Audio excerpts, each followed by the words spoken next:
We're ready. Well, great. Well, thanks so much for joining me today. I'm really excited to have you both on the podcast. And I want to start off by having Jennifer, you introduce yourself. And then Jamie, you can tell us about who you are when Jennifer's done. So Jennifer, take it away. Great. Well, thanks so much for having me, Cheryl and Jamie. My name is Jennifer Perez. I'm the Director of Campus Communications for North Orange Continuing Education.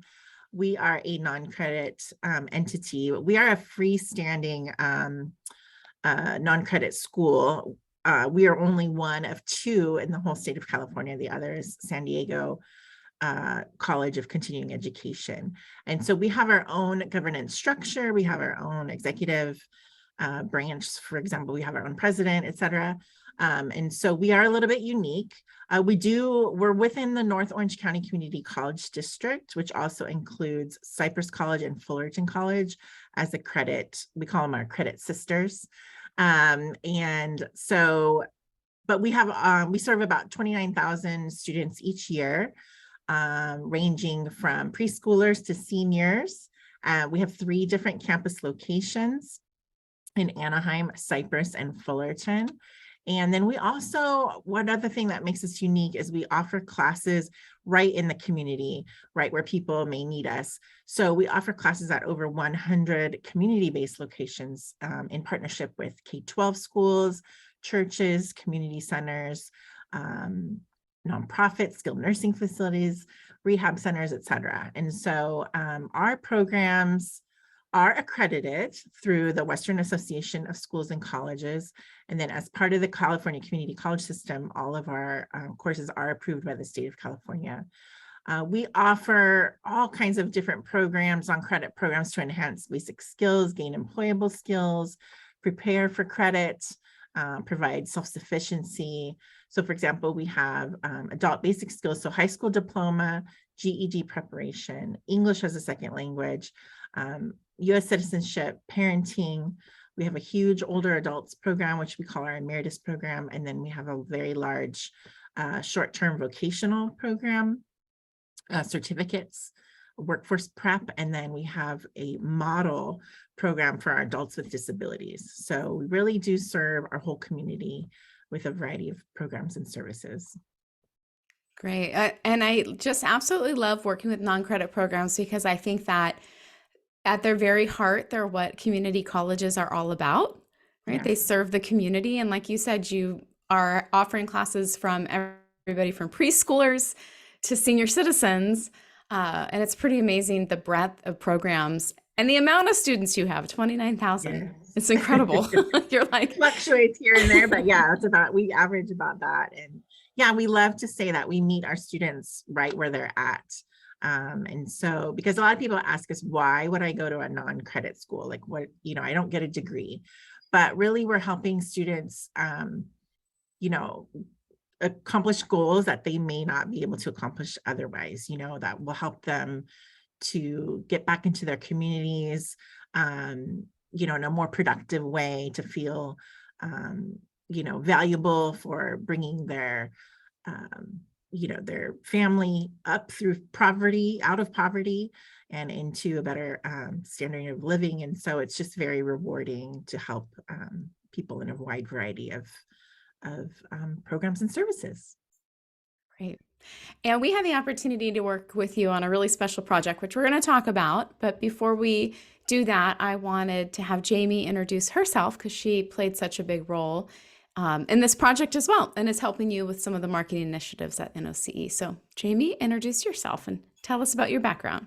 Yeah, delighted to be with you ladies today. I am the Client Services Director on the GradComm team. And so what that means is I am the person sometimes in the trenches with our client partners to bring projects to life. For NOCE specifically, we have worked on a number of projects. We're a really good partner with NOCE and have helped them in a lot of ways to bring projects to the forefront. So what we're going to talk about today is just one of those projects, and I can't wait to share it with everyone. So I want to take our listeners back in time, at least like 15, 20 years back in time, when I started working at a California community college. And I did not understand what non-credit education was, and it was not a priority for my department at all. I don't think I did anything to promote non-credit. I think I sent a photographer to the adult high school graduation. I think that's like the extent. And now, fast forward, a decade, and California changed some of its funding models and started giving colleges apportionment dollars to have non-credit students. And then all of a sudden, non-credit, at least in the marketing world, became more of a priority. It's like, wow, these classes are free, but our institution is actually going to get paid to have students take them. And so Right. marketing became more important.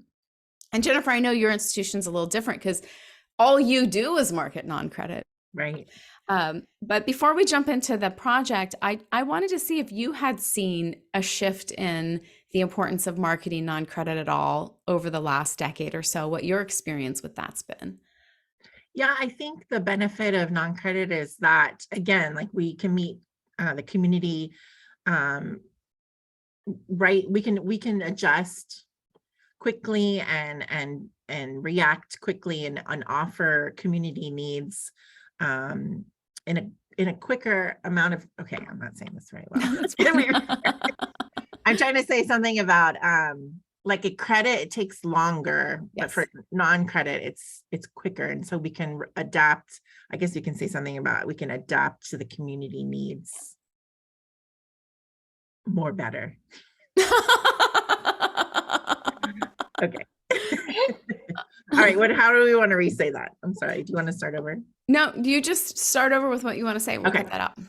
With non-credit, we're fortunate that we can, even though we do pass our curriculum through our faculty and up through the state of California, we can really react quicker and respond to community needs in a quicker manner.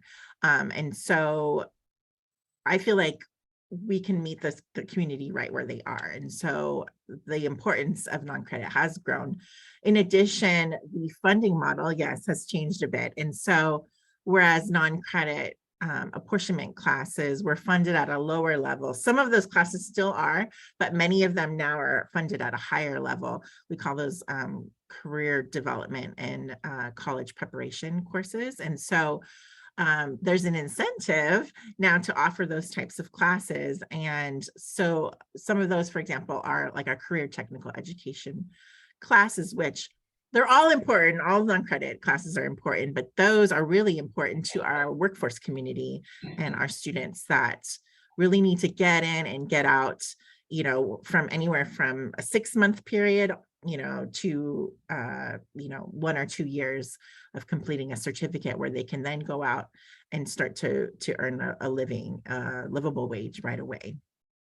And your institution is right in the heart of Orange County. So there's a really dense population area. Like you said, you've got 29,000 students, 100 locations, and you do digital marketing. You do, some more, I guess, modern type of marketing, but really your biggest marketing is your class schedule. Yes.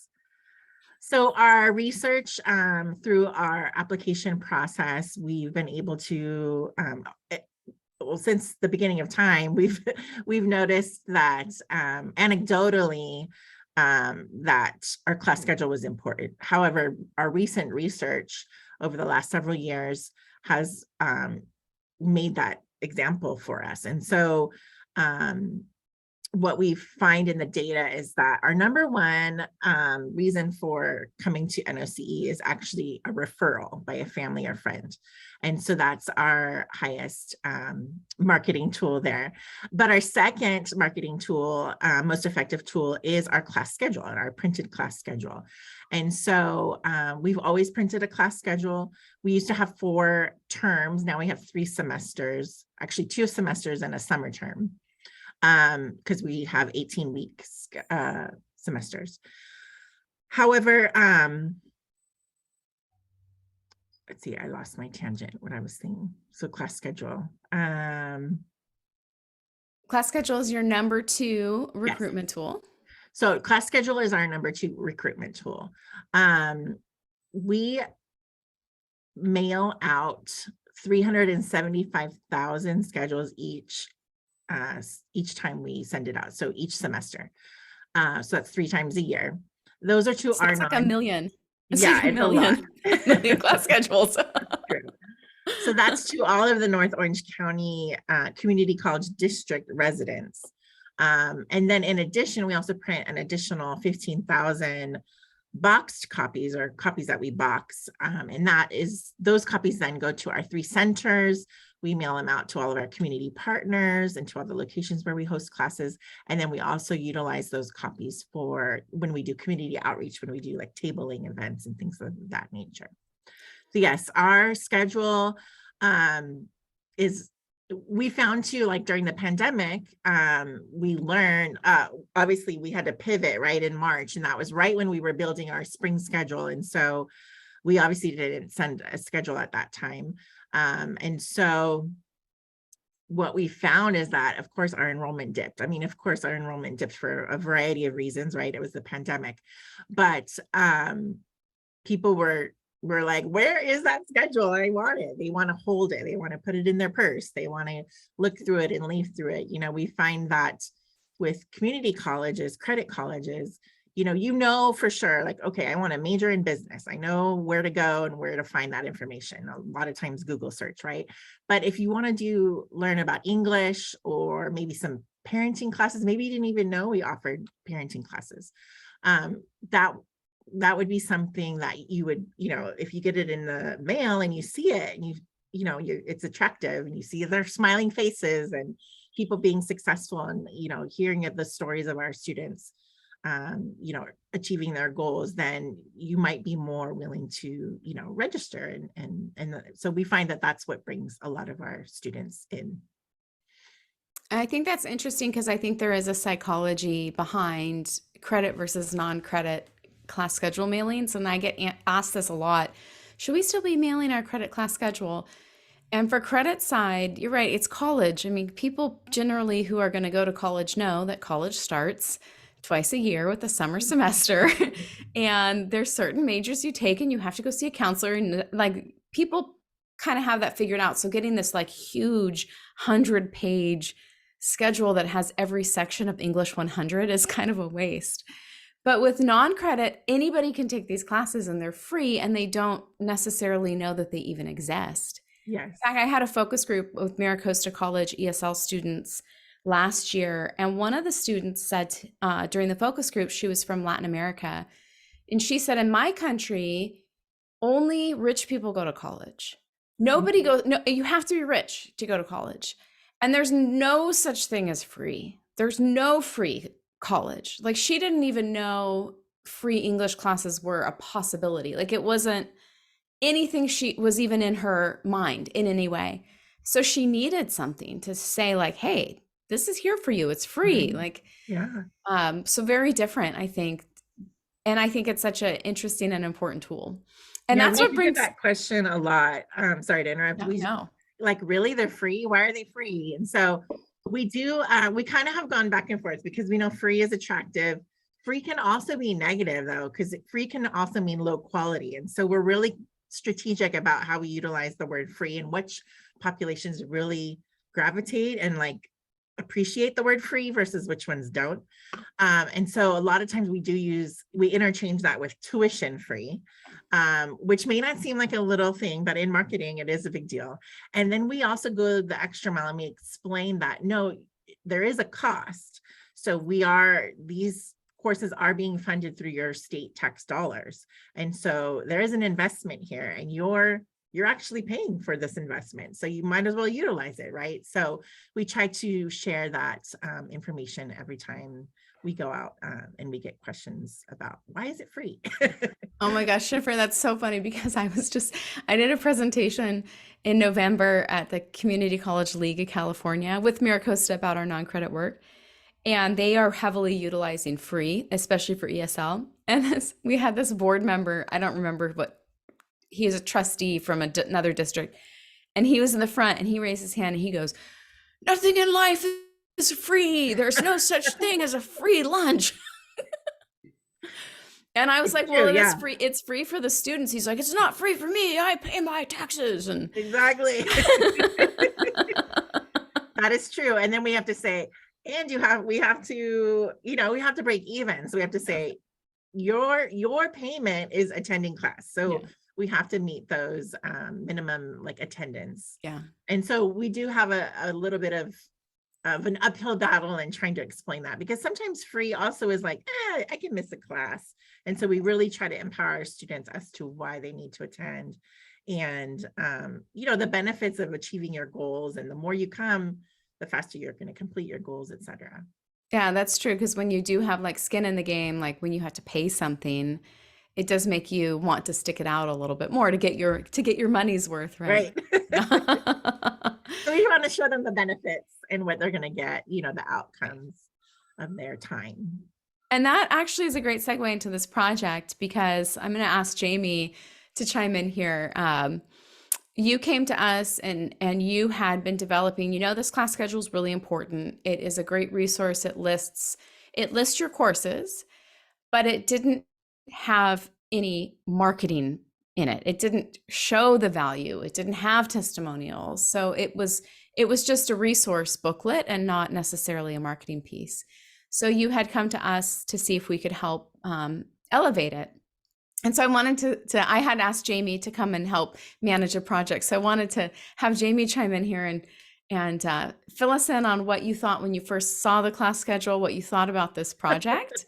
I know that she's your client, so she's gonna be very diplomatic. I'll be Okay, so good. gentle. Well, I think that, I came from, a community college background too, and I've been making schedules for years and decades, just like everybody else had. And I thought that this was a dead thing, that we didn't do these anymore. And so when Cheryl brought me on board and said, we have a client, they're going to print a class schedule, I think you'd be great for this. I thought, yes, I would be great for this. And I really didn't think we were ever going to do this again. But I love what you say about meeting your students right where they are and putting a tangible piece right into their households, right into their homes, right into their hands is pretty powerful. And when we look at the type of student that NOCE is developing programs for, this tool is perfect tactic to support that. And then if you think about, 1 million impressions a year times 2 people in the household, I mean, the return on the investment and what you're seeing enrollments obviously there. But when we took the project on, we recognized that there was going to need to be some change. You recognized that there was going to need to be some change. And so our first go at it was just to do 2 things. One, do just a really honest review of the current schedule. Like, look at every page, review the content, and make observations about what we're seeing in there from an outsider's perspective, not somebody who has any sort of skin in the NOCE game who's gonna, have feelings hurt if we start to take things out. So we did just a really deep dive into, what's the schedule look like right now. We also, I thought it was really great, your project included a committee of people from across the campus. So it wasn't just marketing looking at it, it was division directors, and your president was participating in those early conversations. So we're listening to everybody within your organization to understand what was going to be important coming out of this schedule reimagination project. And we had some really cool findings, and obviously we knew that it was full of copy and it was going to have some copy rewritten, and we knew it was a little tired and crowded and not full color. Those were all things that we could cosmetically affect change in, and that's how we started. And then we got to work and bringing forward a different look and feel for the schedule. I remember going through it the first time and I'm like, why is there all this clip art in here? Yes, we still utilize clip art. Yeah, and we did a lot of discovery around, you have an internal system that your schedule had to export from. So we had to account for limitations within that platform that you had to work in. And we were so grateful to have experts at the table who were able to tell us the ins and outs of, you won't be able to change that. And, you won't be able to do that. And we asked a lot of questions like, can we change this? Can we delete this? Can we move this over? And it was really great to have all hands on deck to help us to recognize what we could affect and what we couldn't in the schedule. Yeah, and one thing we was a blessing and a curse was, like Cheryl mentioned, we put everything into that schedule, right? We called it kind of our Bible, almost to the point where it was like a catalog, even though we did have a catalog. But the thing was, is our students, our staff too, and our students would literally use it and go step by step by step to try to figure out the processes and all of the details related to their enrollment and the registration. And so it was really hard. We knew that it was super text heavy. It was really overwhelming to read, right? To the point where it's like, whoa, I have to turn the page because there's so much text on that page.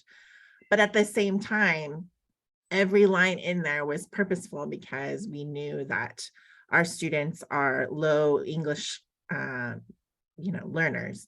They are, many of them have learning disabilities. A lot of them are maybe seniors and they have low technology skills, so we can't always send them to the website. So there was a variety of reasons why we did what we did. However, that's why we really needed an expert to come in and say, okay, I appreciate that, but we can do it this way so that it's still effective, but it's more a marketing tool, right? Let's get back to the piece of being a marketing tool. And we did some really cool things in the schedule to bridge that gap between what you could find online and what you could find in the book. And we used QR codes, which the pandemic provided us a good tool. QR codes are not dead now. Yeah, they've reemerged. They've reemerged as something that we all understand now. And where somebody would need more information, we put the QR code in there and we directed them exactly to the page on the website where they needed that. And I know that that was a lift on your team to bring those pages along at the same time that the class schedule is coming along. But it certainly helped us to condense that content. Yeah, and I think it was an opportunity for us to say, okay, we're going to cut some of it, not all of it, but also we're trying to train our staff and train our students.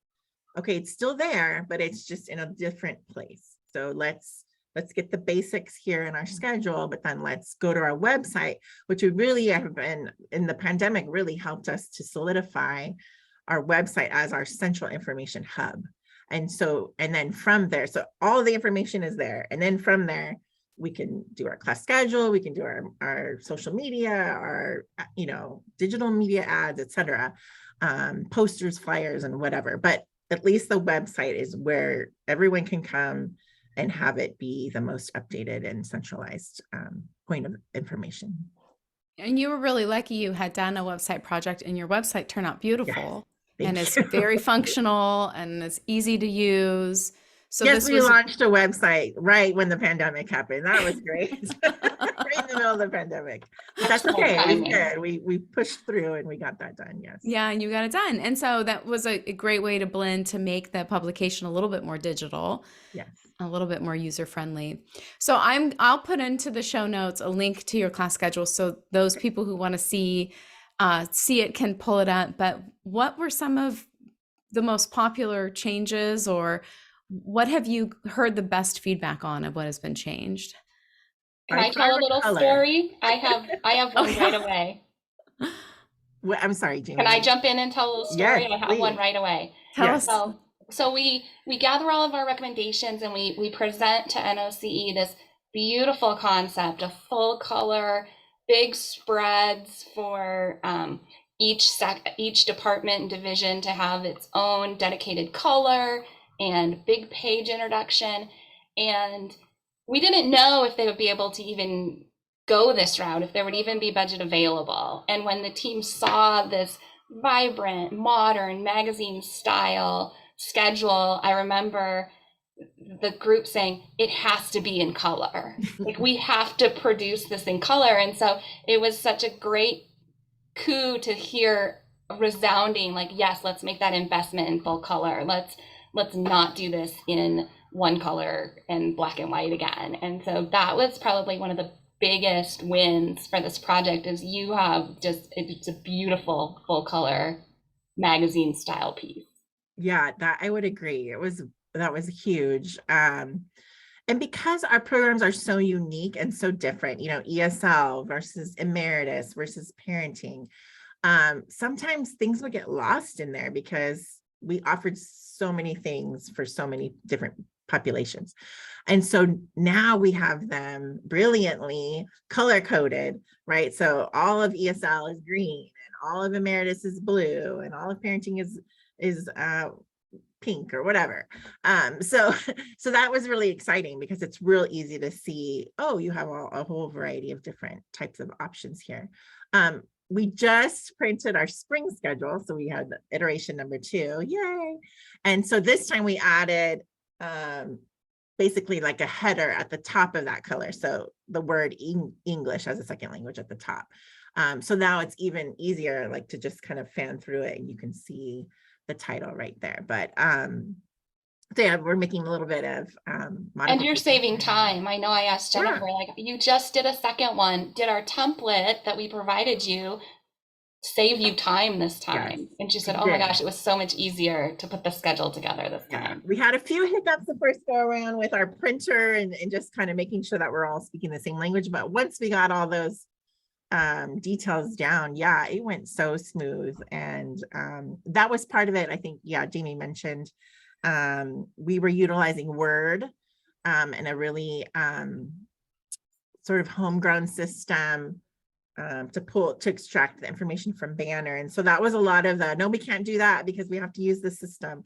And so our district IT really, and then our class schedule coordinator, they really worked hard. And she was awesome. Our team member, Sheila, she was like, yes, I will learn she had learned InDesign in the past, but she was ready to, upgrade her skills even more and refresh herself and, dive in. And so now we're doing it in InDesign, and it's, the template that you provided was great. And so the second go around, it was very streamlined, and it went a lot quicker. So that was really exciting. Well, I think the 2 examples speak a lot to sometimes having external help, because you hear inside, like, we can't do full color. We don't have money for full color. We have to do this in Word because you can't pull the schedule any other way. And then you get an outsider come in and say, like, this is what you could have. Right. Right. Like shiny object. Here's the platter. Right. Yeah. And like, I've worked with 100 colleges and I've never met one that does their schedule in Word. Like, I know. It's been a long time coming. It's been so it helps. Definitely with your assistance, we really needed someone to come in and help us streamline all the text, because we're right in the middle of it. And we, when you're in it, it's hard to kind of get out of there. And so it was great for Jamie to come in and say, do you really need to say these 3 paragraphs? You can say it in 2 sentences, and some of it, again, it was like, oh, I don't know if we could do that, but guess what? We did. And I think some things we had to have happy medium, compromising, but for the most part, that was really helpful to have an outsider's perspective to help us, streamline a lot of those processes and text. Yeah, you had, I don't remember how many pages at the end of policies and procedures. And then the text was like 10 point because there were so many. It was like, we're like, well, do you really need all this? So I think, and again, it was like, yes, but let's house it on the website, right? So so a lot of direct links and QR codes and all that kind of things that's important and we need it, but maybe not in this tangible book every single time. So as we wrap up, I know there's a lot of colleges out there who are looking to do the same thing. They're taking old publications that have been tired and just trying to give them new life. making them less reference based and more marketing forward. Do you have any advice for colleges who are embarking on projects like this? I think like what Jamie said, it was really helpful to have all the parties on the table. So we did have instruction there and what they look at in terms of the scheduling. We did have our schedule coordinators, our marketing team, and then our A&R team, and then of course our president, right, executive leadership. So we had a lot of buy-in. I think everybody was really motivated. But I also think one thing we gave access to Jamie and the team was our authentic photos. And so we really don't like, you mentioned clip art. Yes, we were guilty of using that, but we really tried to not use stock images wherever we could. So we had luckily built up a library of really nice classroom photos that really showed our diversity of our students and their joy, honestly. When you look at a lot of our students, I mean, there are some where they're, seriously studying and things like that. Of course, you have to have those, but a lot of our students, they just love being here. And then you could just see that coming through in their photos. And so that was really important for us. And then when Jamie and the team presented, they had these full page student smiling photos. I mean, that just really made a huge impact. So I think in any type of publication, when you're trying to show the benefits of your school. And I think that's really important, is showing, the reaction of students. I learned long ago, don't show buildings, show students, right? And so I really tried to keep that, moving forward. I think too, less is more, right? Because I'm guilty. I love writing. I love to explain it. And so, but I find, okay, let's take a relook at that. And really it does, when you can simplify in text and make it real concise, it really just makes the message clear and people want to read it. And so I think that's really important as well. What about you, Jamie? I think you covered almost everything. I just know from being a marketing director in the past that I would have never embarked on a project like this if I didn't have a partner to help me facilitate it. I mean, you could have never figured out how to do this with all the other priorities you have. So I was glad to be able to bring that expertise in and help you and be an outside sounding voice and a little bit of a different opinion or approach. To be able to look at it with a lens that everybody inside your organization might not have been looking at. And so it's I very know true. that our partnership is really great. And I love all the different things that we work on together. Yeah, and luckily we get are along partners really well. And we're parlaying ideas off each other all the time. I was going to say, yeah, luckily we get along really well. And sometimes I have to be like, okay, Jamie, I'm going to make you the bad guy right now. Because yeah, FYI, we got to get it through or whatever, Or she'll say, well, I'll say it as the outsider. I'm like, okay, great, you see that. So anyway, but in the end, I think we had some great compromises and some wins for sure. So it was very exciting. That's great. Well, I think I hope that you enter it into some contests, maybe see if it can get a recognition, because it is beautiful. And I, as a closing note, just want to echo the photography. Like, stock photography does not look like non-credit students. Like, they're too handsome. Like, some of the people, you're just like, people don't look like that. Like, So your photography was beautiful, and it brings a lot of pride. Yes, and I think that's one thing that we might overlook in marketing is, you're trying to recruit students, you're trying to show the community your programs, but you're also really showcasing who you are, and that makes people who work with you and for you really proud. And I think this was a project you can be really proud of. For sure. And I think I really have to give it up to our president, Valentina Patel. She's very, she's always gung-ho. She's like, let's do it. She tries to really establish at our institution, like, we're not going to do it just because that's the way we've always done it. So she really encourages us as a school to be innovative. In fact, she really was like, please be innovative, bring new ideas. And so she and I talked about this, and this was one of the ideas. We had this enrollment recovery plan.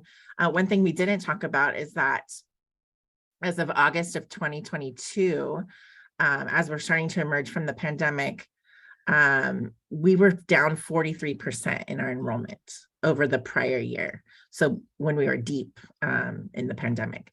And so that's startling and, life altering essentially. And so we really had to come up with a plan, and she came up with, this enrollment recovery strategy that all the whole institution kind of came on board with, but it really had the prongs of all the students' journey. So from outreach to onboarding to instruction, student success, and basic needs, and sort of all the different tactics related to those items. And outreach was a huge part of that. And so we were reimagining what does that look like for us? And so we did invest in some digital media, but really this class schedule reorganization, reimagined, was a big piece of the puzzle. And because we know that, we had to also re-engage our community, that we're starting to emerge out of the pandemic. We had to show them, hey, we're here again. We want to engage with you. Some of our partners didn't quite make it out of the pandemic in terms of their businesses or organizations closed. And so we also really needed to re-engage our old partners, but also establish new partners. And so this class schedule is like not only a tool, obviously, for our students, and but it was for also to showcase to our community partners and to say, hey, how can we partner with you? How can we bring more benefit to our community? And so that's what we're doing now. We're re-engaging our partners, and we're really excited about that. And so we went from down 43% to about a month later, we were only down 4%, 4.3%. And now I think we're about even. So it's very exciting. So I know it was more than just the class schedule, but that definitely was one of the pieces. And so we're really proud of that accomplishment. That is a tremendous success story. Yes. Yes, for and sure. then we tell everyone it's a living document. And so that's kind of how, if people say, well, maybe we should look at this or do that. Great, let's look at it and let's see if we can make it better the next time. And so we really just want it to be really effective. And we're actually going to be doing focus groups with our students to gather more data from them. Well, that's great. Well, I love talking to you about this. I love the project. I'm going to put a link to NOCE in your class schedule page in the podcast show notes. And if anybody wants to reach out to Jennifer, she's awesome. So she's incredible. Thank you so much for your time and for highlighting our project. Yeah, it was very exciting. Yeah. It's good. And I look forward to what's next. So thank you both so much for joining me today.